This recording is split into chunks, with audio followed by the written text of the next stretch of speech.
काहे कि देखाएम तो लोग हमरा के अश्लील कही। आ फिलहाल अश्लीलता के टैग हम लेवे के नहीं चाहत। हम कहनी अनु कि देसी ओयो हो।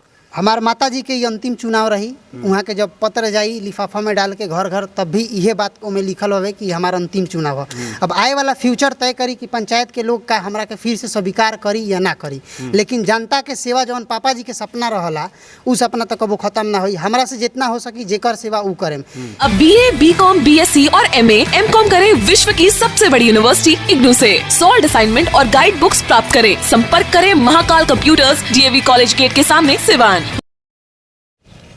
आई लिया के चलत नहीं रहुआ के नीतीश कुमार जी के 1 करोड़ 18 लाख के मद से बनावल दारू पिए वाला, सिगरेट पिए वाला, गांजा पिए वाला पंचायत सरकार भवन पर। आई बड़ा बाबू, ये हवे पंचायत सरकार भवन मखनूपुर के प्रखंड पचरुखी जिला सिवान लिखल बा।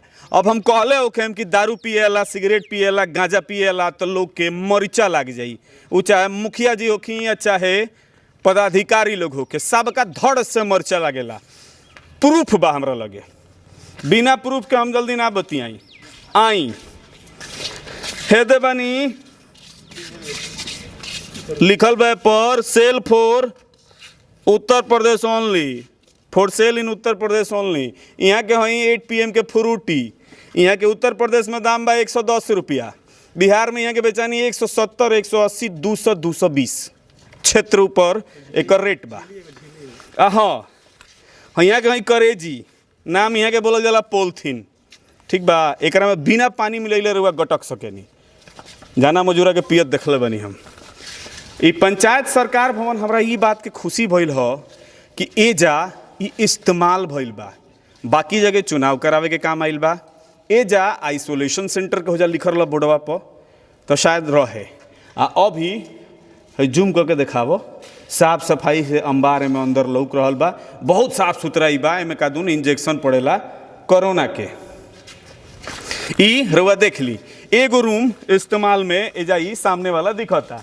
बाद बाकी जौन बा हई देख ली, यूज ना हुई तो साफ का रही है ना। लिया के चलते रउआ के एनियो हई आई देखी है दे, साफ सफाई के भरपूर इंतजाम बा। सारा डिस्पोजल जौन बा यही जा पड़ल बा, इंजेक्शन पड़ल वाला जौन बचल बा तौन। बाकी गिलास जौन बा तौन फ्रूटी, करेजी, पोलथीन, पता ना कौची कौची कह नहीं खे पता। हई कोरोना में जौन चलन तो शौचालय बन रहे तवन हो। आ हई ई गवई ओयो हो।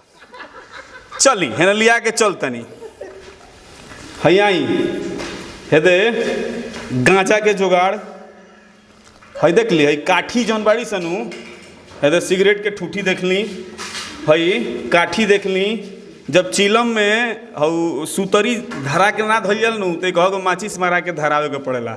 हम रहल बनी कुली गांजा पियकर के साथे तो देखले बनी। तो हई जौन केंद्र बा उ गांजा पिए के निमन से कामे आवेला, लोग बनावल बा। एनियो जौन बा भरपूर मात्रा में हई पंजाबी तड़का आ साथ में गिलास एजा रखल बा। हेनियो देख ली, चुनौती से लेके या पानी के बोतल तक सब चीज़ बेजाब्ते जा उपलब्ध बा। अगर रउआ आवतनी तो रउआ आराम से पी सकतनी। हई देख ली, हई सिगरेट के खोखा देख ली। आ में काठी कितना गिरल बा ई देख ली। ई काठी बता रहल बा कि में सिगरेट और गांजा दोनों चलेला।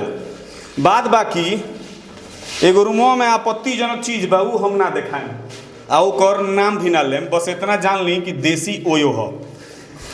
बड़ा बाबू निकलो बाहर, ई पता ना देखिए है न्यूज बा, बस देखाएम ना हम। काहे कि देखाएम तो लोग हमरा के अश्लील कही। आ फिलहाल अश्लीलता के टैग हम लेवे के नहीं चाहत। हम कहनी अनु कि देसी ओयो हो। मतलब एजा पता चलल कि 1 करोड़ 18 लाख लगा के बनल बा। पूरा बिहार में 1080 गो पंचायत सरकार भवन बन के तैयार बड़ी सो। लगभग 90 लाख से लेके 1 करोड़ 40 लाख तक एक और बजट बटे। ई बनल काहे खाती बा? पीछे भी हम पूछले रहनी तो ढेर लोग के किरकिरी लग रहे कि काहे पूछता रह। अभियो पूछता नहीं कि हेहू जहाई जन हेते चका सीमेंटेड टेंट खड़ा कर गल बा, ई काहे खाती बा? ई देखी झरता ससुरा। ई पता ना 1-2 साल भइल होई बनैला पर उद्घाटन के डेट लिखल बा, बुझा जियो से 18/1/2017 को संपन्न हुआ, माने 4 साल 4.5 साल हो गई। और यहाँ के हो देख ली शायद एक खाली पेंटो हो गई बा। अब एजा विशेष जानकारी खातिर एजा के ग्रामीण युवा एगो हमनी के साथे बने राहुल बने। तब राहुल भाई जी भैया, यहाँ के जौन टेंटवा खड़ा भइल बा जी ई काहे खातिर खड़ा भइल बा? अभी टेंट तो पब्लिक के सुविधा खातिर खड़ा भइल बा कि यहाँ जाति निवास आय से लेके एक तरह से देखल जाए तो ई मिनी ब्लॉक के रूप में बा, ग्रामीण जनता के विकास खातिर बा। पंचायत समिति जौन बनल तो यही खातिर बनले बा कि ग्रामीण जनता के विकास होके। बिल्कुल, चूँकि पार्लियामेंट में और ई संसद वगैरह में बैठल आदमी ई कबो नहीं के जान सकत कि ग्रामीण स्तर पर का होता। मखनीपुर के हाँ, टोला में का समस्या जी बा? तो यही से गांधी जी के भी सपना यही रहल कि विकास होके तो गांव-गांव तक होके। यही से मेहता समिति जौन लेके आइल त्रिस्तरीय पंचायत चुनाव के, कई जगह पे 4 भी बा, कई जगह पे 1 भी बा। तो अपना के यहाँ ई बावे कि सब कुछ तो ठीक हो गई, लेकिन बाद में नीतीश गवर्नमेंट सोचलस कि ब्लॉक में बहुत ज़्यादा भीड़ हो जाता। ऐसे भी रहुआ अगर देखें तो सिवान जिला में लोड बहुत ज़्यादा बढ़ जाता। जितना ब्लॉक बा, पचरुखिया ब्लॉक के लेके देखी तो 18 गो पंचायत हो जाला अपना के यहाँ।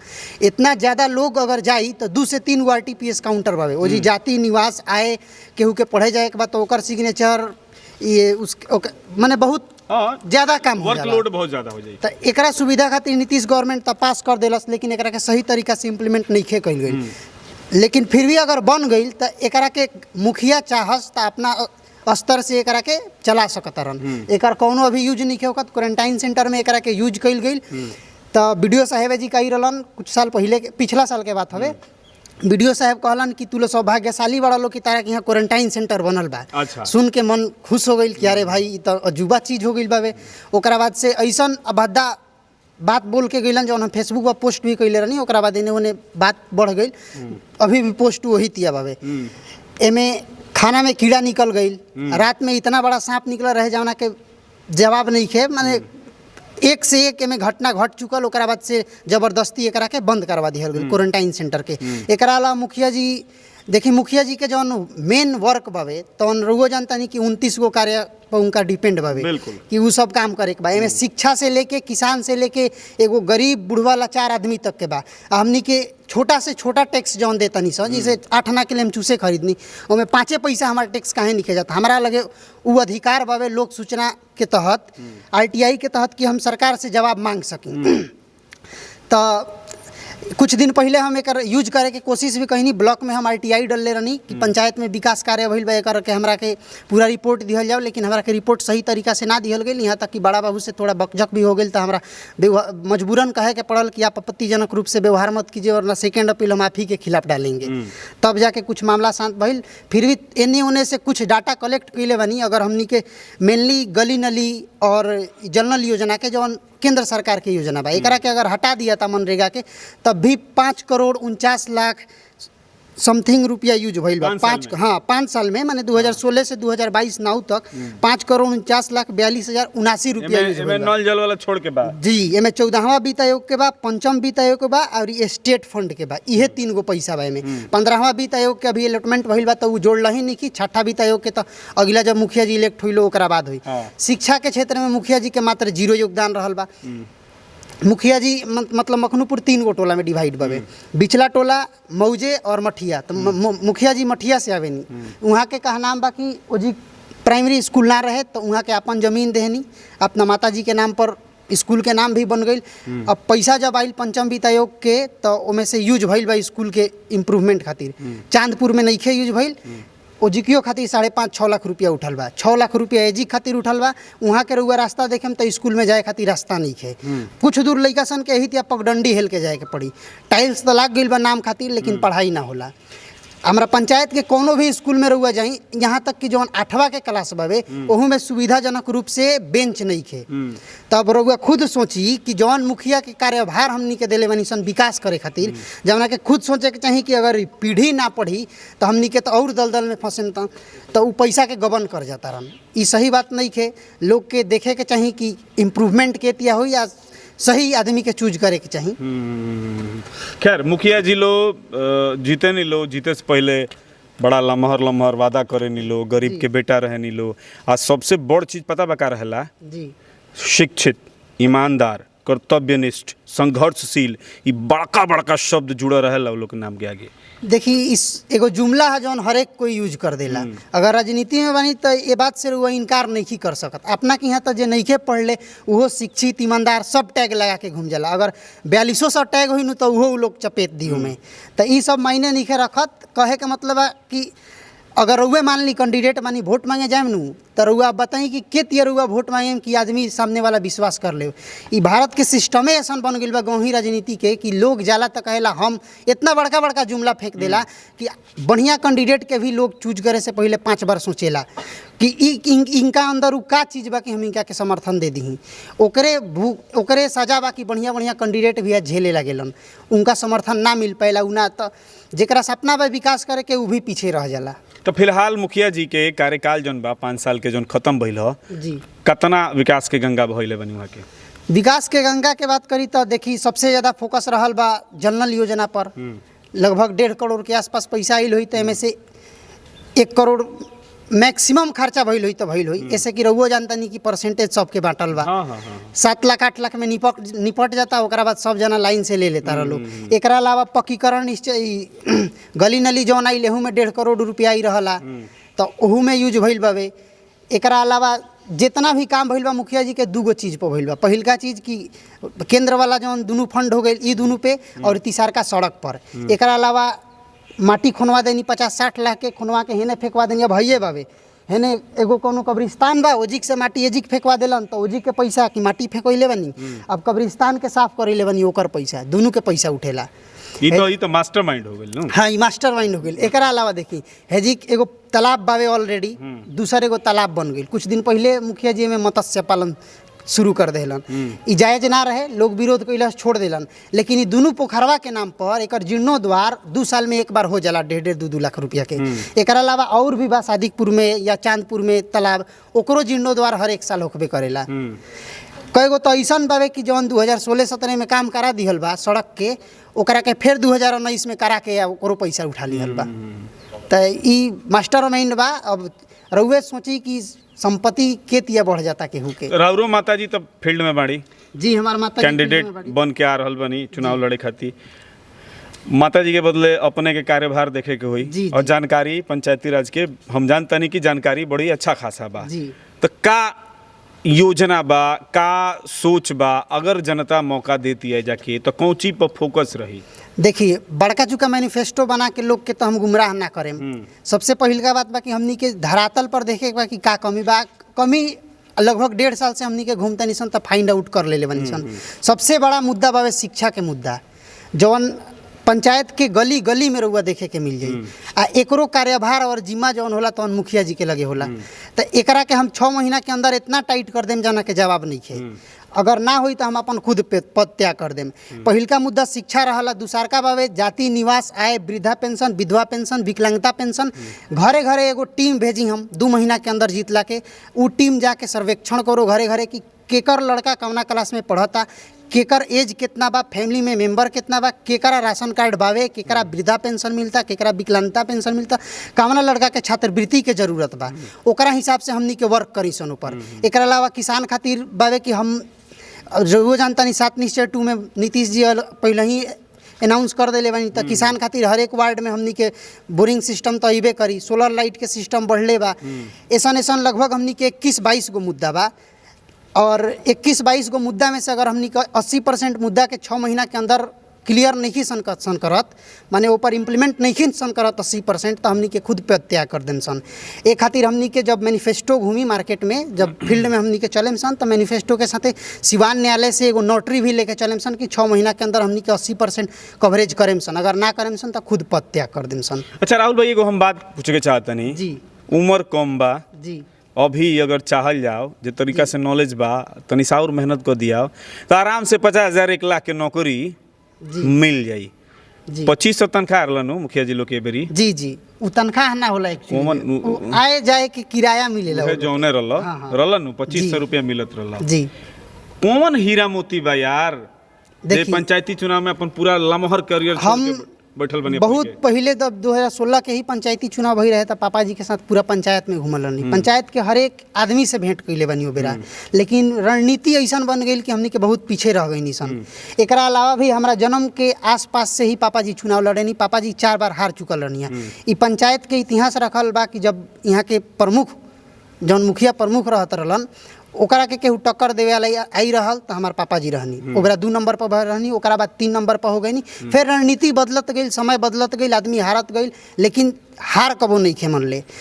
हार जी, हार वो इंसान तब मान ली जब वो अपना से नहीं खे मान लेते। कहे के मतलब हम स्वयं हार मान लेम तबे हमार हार मानाई, ये तो नहीं खे मानल जा सकत। तो हम प्रयत्न करत नहीं। आए बेरी पंचायत के भी बहुत बड़ा योगदान बावे। पंचायत के ही इतना आशीर्वाद बा कि हमनी के इतना पिताजी के मृत्यु हो गई, ओकरा बावजूद भी हमनी के लगे 2 ऑप्शन रहला कि एगो तो हमनी के पिताजी के शोक में डूब जइसन, आ दूसरका कि जवन सपना पापा जी के हमार बावे पंचायत के विकास के, पंचायत के एगो अलग दिशा में लेके जाए के विकास मॉडल तैयार करी। पंचायती राज के 5-7 गो पुरस्कार मिलेला, सशक्तिकरण पुरस्कार, ODF वगैरह वगैरह के, ओमे से हम दिवाई राष्ट्रपति पुरस्कार तक कोशिश करी। लेकिन ई लोग मुखिया जी लोग वो फॉर्मे फिलअप ना करेला। ये लोग के तो पता ही नहीं खे, बशर्ते ये लोग के 2 गो चीज़ पता बा कि सरकार, केंद्र सरकार भेज देलस गली नली कराए के बा तो कराए के बा, अपना से कोनो रोड मैप नहीं खे तैयार करे के। इहे चीज़ बा। तो हमनी के उस सपना बा पापा जी के उहे पूरा करे के बा, लोग के विश्वास बा हमनी के साथे, वही से हमनी के फिर चुनाव में उतरल बनी जा। ई पंचायतवा का ODF घोषित बाटे। ODF घोषित बावे। कई %? देखिए हम रउआ के अगर सच्चाई बताई तो जौन अलॉटमेंट भइल बावे 2017 से 18 में सिवान जिला के पैसा के, ओमे मखनूपुर पंचायत के ODF खातिर स्पेशल फंड आइल बा। एमे रखले बानी, ढूंढे में थोड़ा टाइम लगी फोन में। एकरा अलावा अगर रउआ जाके पंचायती राज डिपार्टमेंट के सेंट्रल गवर्नमेंट के साइट पर देखे जहाँ से सब अवार्ड वितरित होला, तो ओमे सिवान जिला के दुर्भाग्यवश एगो गाँव नहीं खे। एगो गाँव ऐसा नहीं खे जौन पुरस्कार जीत पहले हो। गोपालगंज के एगो गांव बा, छपरा के भी एको गो गांव नहीं खे। रउआ खुद सोची कि यूपी इतना करीब बा, गोरखपुर, कुशीनगर, वहाँ के जब इतिहास देखनी कि कितना पंचायत के पुरस्कार मिल चुकल बा, तो खुद हम शॉक्ड हो गई कि इतना कैसे हो सकता। इतना लगे हो कि हमनी के काहे नहीं किसान डेवलपमेंट करत। तो कहीं ना कहीं हमनी में खुद में गलती बा। तो हम तो यह कहें कि ये बेरी शिक्षित उम्मीदवार के जे सपना लेके चलत होके, जे रियलिटी में वर्क करे वाला होके, कम से कम पर्सनल बेनिफिट देख के लोग वोट दे, ई ना कि पैसा दे देनी, दारू दे देनी। अभी 1.5 साल से हम मुखिया जी पर लगातार सवाल उठावतानी, अभी तक मुखिया जी एको गो पलट के वार नहीं खन कैले। राजनीति के नियम हवे कि सामने वाला के अपने फील्ड पर लेके आवे के चाहिए। हम पूरा कोशिश कर ले बनी, मुखिया जी अइबे ना करेलन। ऐसे कि वो बोलबे ना करिहन, लिखबे ना करिहन, तो जेतिया चलता चले दा। मैं भी इतना वो पैसा कमा ले बड़न कि हो सकता सोचत होकस कि पैसे के बल पर जीत जाई।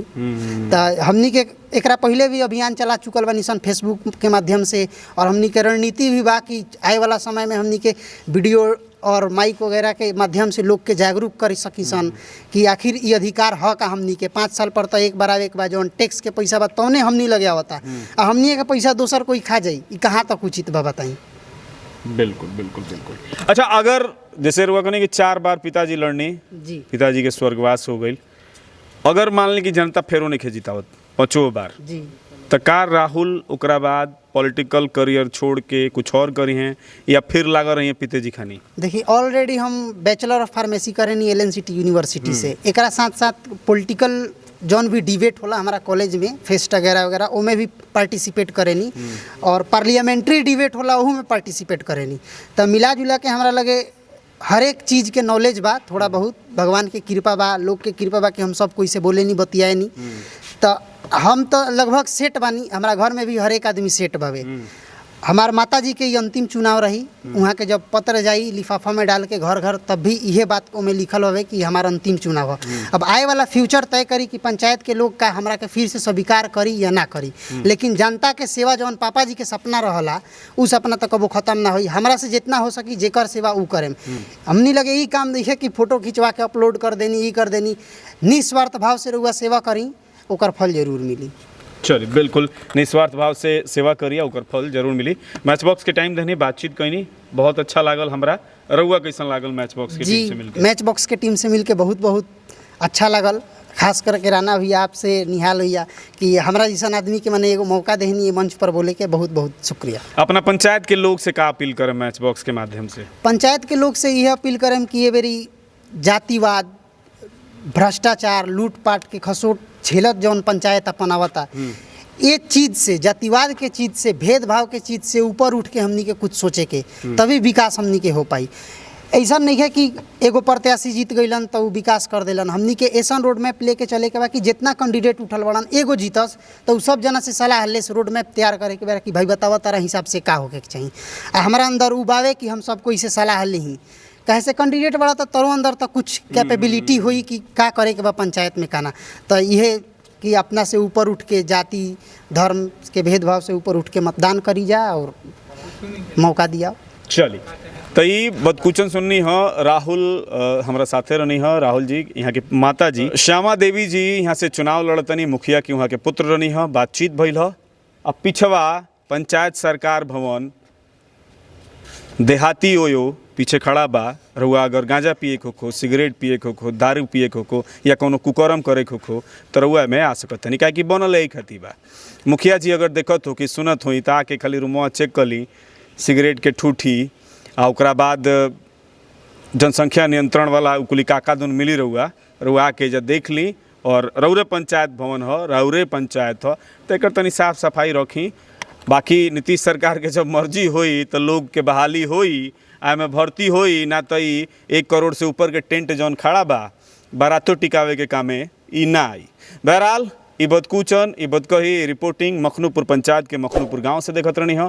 कैसन लागल अपन प्रतिक्रिया जरूर दी। मैच बॉक्स के अभी तक सब्सक्राइब नहीं कैले तो कर ली। फेसबुक पे देखत तनी तो पेज के लाइक करी फॉलो करी आप वीडियो के तनी फैला दी।